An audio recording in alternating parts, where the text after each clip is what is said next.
Welcome to John Redmann, Power of Attorney, the show that aims to empower you through knowledge of the law. I'm Attorney John Redmann.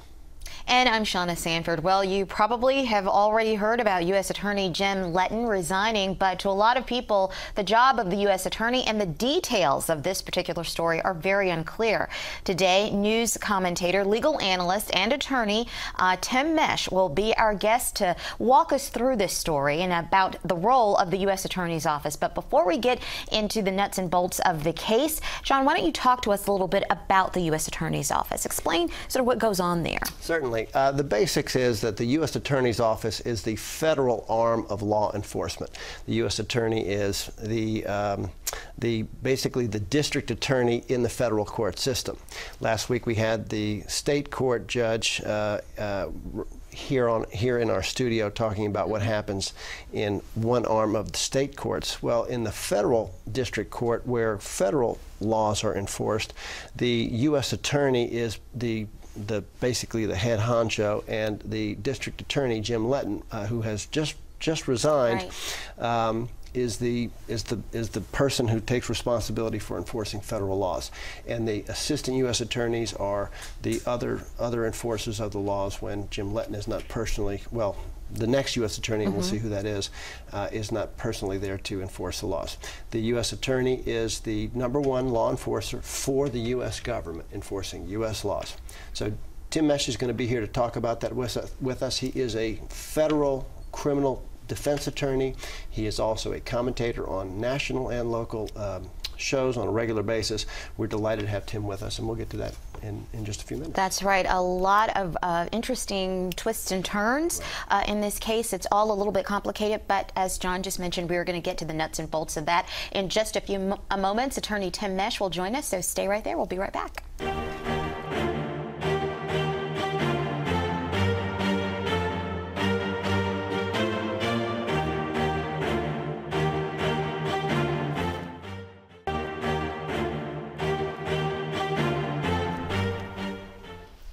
Hello, everybody, and welcome back to the show. Well, Attorney Tim Meche is a legal analyst, and he joins Power of Attorney to talk with us about Jim Letten's resignation and the larger role of the U.S. Attorney's Office. Tim, it's really great to have you on the show. Thanks for having me. And as we were talking a moment ago, really there are a lot of interesting parts to this story about Jim Letten. Why don't you take us from the beginning? How did this all come about? Okay, the genesis of this started approximately 2 years ago when Mr. Letten's office started investigating a gentleman named Fred Hebe, who owns a landfill operation in Jefferson Parish. According to media reports, there was speculation that he got a multi-year contract from the parish of Jefferson through corrupt things and illegalities. The gentleman primarily assigned by Mr. Letten to investigate Mr. Hebe was an assistant U.S. attorney named Sal Perricone. He was leading the investigation. At some point in approximately March of 2012, Mr. Hebe filed a lawsuit, a defamation lawsuit, alleging that Mr. Perricone was getting on the Times-Picayune's website, NOLA.com, and anonymously blogging derogatory comments about himself, his wife, and his company. Obviously, this raised a lot of questions in the media. Mr. Letten was questioned about it, and within 24 hours, Mr. Letten announced that yes, in fact, Mr. Perricone admitted doing that, and he resigned his position and would no longer be investigating Mr. Hebe. Sal Perricone resigned. That's correct. Obviously, the media was very interested into whether others in Mr. Letten's office were aware of this activity, whether it would affect other cases, and he was questioned extensively about it. And he responded clearly that no one else knew. This was an isolated incident. This was a rogue prosecutor acting on his own. Subsequently, a number of defense attorneys in other cases began to file motions because they discovered that Mr. Perricone had made similar comments about their cases and their clients. One group of those attorneys were the attorneys in the Danziger Bridge cases. By issue of full disclosure, I'm one of those attorneys. We filed a motion for a new trial because we discovered Mr. Perricone had made a number of similar comments. In addition, there was a documented series of leaks of secret grand jury information, which violates a specific rule of the Federal Rules of Criminal Procedure. The judge, Judge Engelhardt, was very concerned about this, and he held a hearing in June of 2012. At that time, Mr. Letten and his first assistant, U.S. Attorney Jan Mann, were present in court.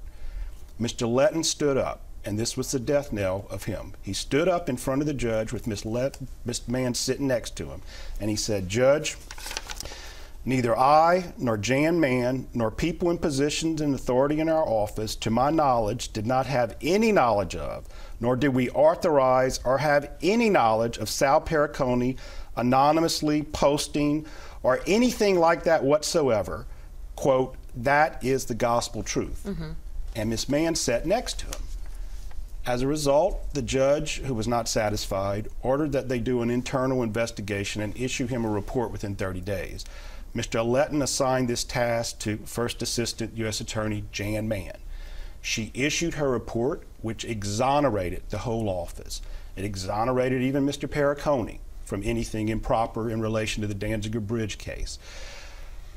Judge Engelhardt was not satisfied with that, and he authorized the release of several documents to defense attorneys, which raised a number of series of troubling questions.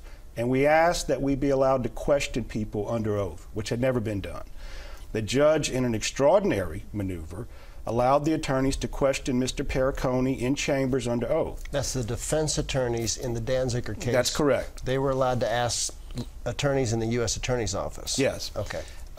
Representing the government at that proceeding was First Assistant U.S. Attorney Jan Mann, who sat 2 chairs down from Mr. Perricone, at which he, under oath, repeated the assertions of Mr. Letten that he and he alone was doing this. No one else possibly knew. Ms. Mann participated in this hearing, made several comments. At the end of the proceeding, there was a discussion at which time Ms. Mann said things that troubled the court. She indicated that there were others who did things like this. And within a few days, the judge sent her a letter and asked her to reveal who else was doing this.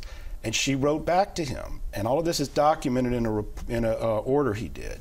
She wrote back to him and said, look, I didn't mean to say I knew of anybody. In fact, I never really paid attention to NOLA.com. I knew nothing about it, or something to that extent. We scheduled another hearing at which another assistant U.S. attorney was going to be questioned. This was going to happen on Wednesday, November 7th. 5 days prior to that, Mr. Hebe filed another lawsuit.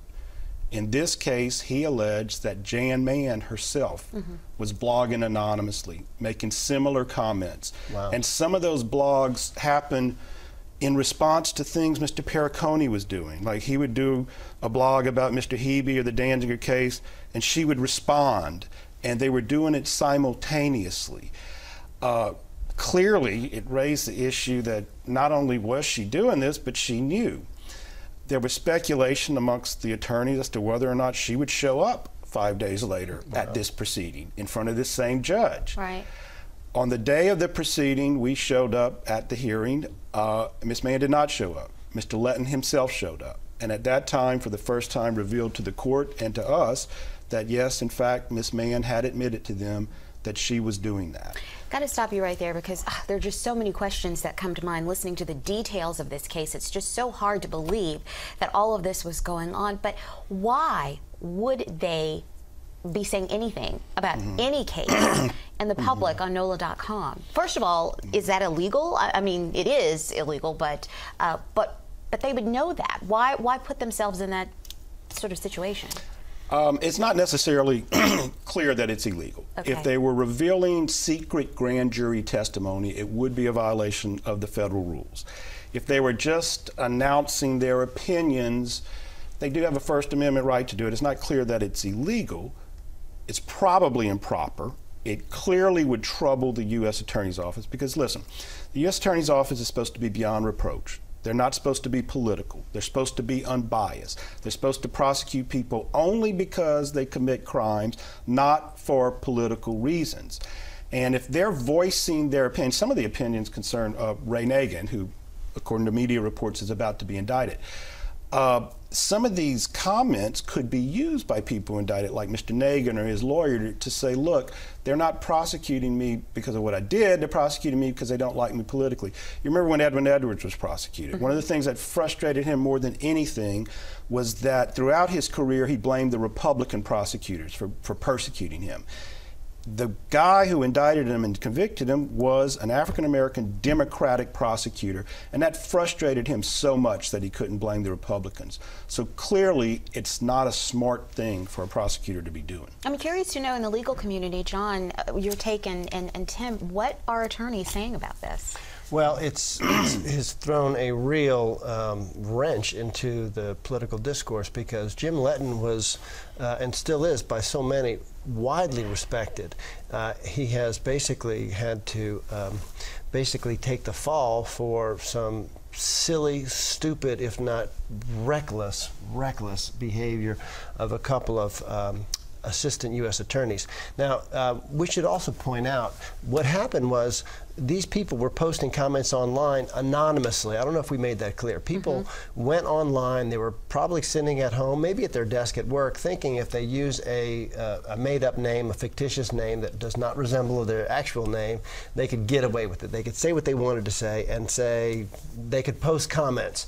A lot of times just venting, frustration, aggravation, and apparently even criticizing, if not being very harsh in some of their criticism of these people. And Mr. Hebe, for instance, apparently even saying bad things about him, his wife, and his company. And that is where your point is very important, and it drives home the point. If the prosecutor seems to have a very strong opinion against you personally, well, then it goes from being an unbiased arm of the U.S. government to having somebody who has a personal vendetta against you, and it goes into persecution as opposed to prosecution, and that's where it gets improper, if not illegal. And that's what you're saying, right? Yeah, and the interesting thing about this case is Washington, the DOJ, Mr. Holder, the Attorney General, is very sensitive to this type of stuff. They're very concerned. You may remember a couple of years ago we had the head of the FBI, James Bernazzini. Yeah. He was famous for giving speeches around town, and at one point he gave a speech, I think on a Thursday, suggesting that he wanted to run for mayor of New Orleans. By Friday, the next day, the FBI had asked him to resign, and he did. Once Judge Engelhardt issued his 50-page scathing opinion, alerting the public to exactly what had happened within the U.S. Attorney's Office under Mr. Letten's watch, within 10 days, the Department of Justice had asked Mr. Letten to resign. They're very sensitive. They're not going to tolerate this type of activity. Yeah, things move very, very quickly. And that brings up a really interesting point. You know, we're making a distinction between in the federal system versus the state system. Well, our state district attorney, the district attorney for New Orleans, there's the district attorney in all the parishes, most of those are elected. In the federal system, you are appointed, and much more above politics in the federal system. If you even appear to be improper, you're out of a job. But for instance, in our state system, they make political speeches. Sure. They are. You can make your pitch to. You can kiss the babies and hug the old ladies and have that flag behind you. Now, in the federal system, if you even appear to be trying to make a political play, you could lose your job.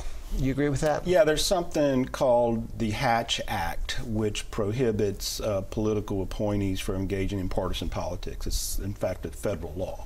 And in fact, Jim Letten has been a long time U.S. Attorney for 11 years. Right. And so he goes through administrations. Right, through administrations. And we were talking earlier, we actually have three. There are 3 districts, correct, here in Louisiana? Right, we have 3 federal districts. We have the New Orleans Metropolitan District and the Eastern District of Louisiana. Baton Rouge is considered the middle district, and North Louisiana and Acadiana is considered the Western District. And how atypical is this sort of situation in terms of just nationwide? I mean, has this sort of situation happened before? You know, I've talked to a lot of my colleagues around, not just in Louisiana, but around the country. Nobody could recall anything like this happening. And Shauna, part of the reason I think is because the new advent of social media and the idea that we're starting to anonymously blog. Obviously, we didn't do that 10 years ago. Right. So I think Maybe we'll see this come up more often. Right. Maybe other people. Well, but you brought up an excellent point. I mean, it's frustrating, and you want to get things out there, and maybe this is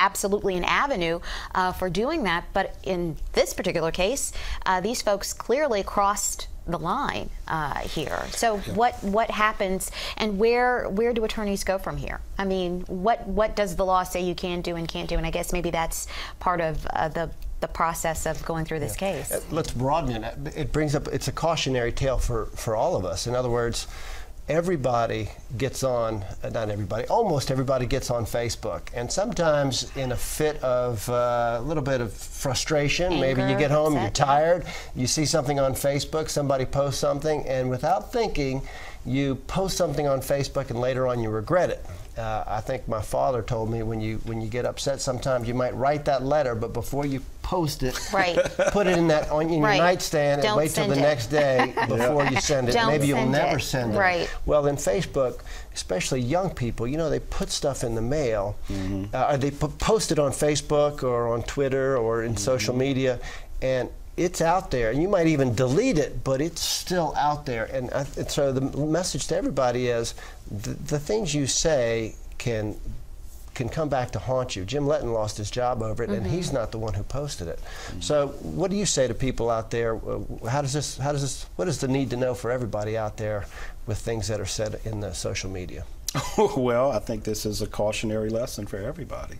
And I think every U.S. Attorney's Office in the United States has generated memos to all of their employees detailing what happened in this case and cautioning them that this could happen to you if this is going on. So I don't think you'll see it happen within the U.S. Attorney's offices, at least in the future. Well, we have some viewer questions that we want to get into, plus just some more questions about the U.S. Attorney's Office and this case in general. So stay right there. When we come back, we'll take your questions and more with our guest, Attorney Tim Meche. We'll be right back.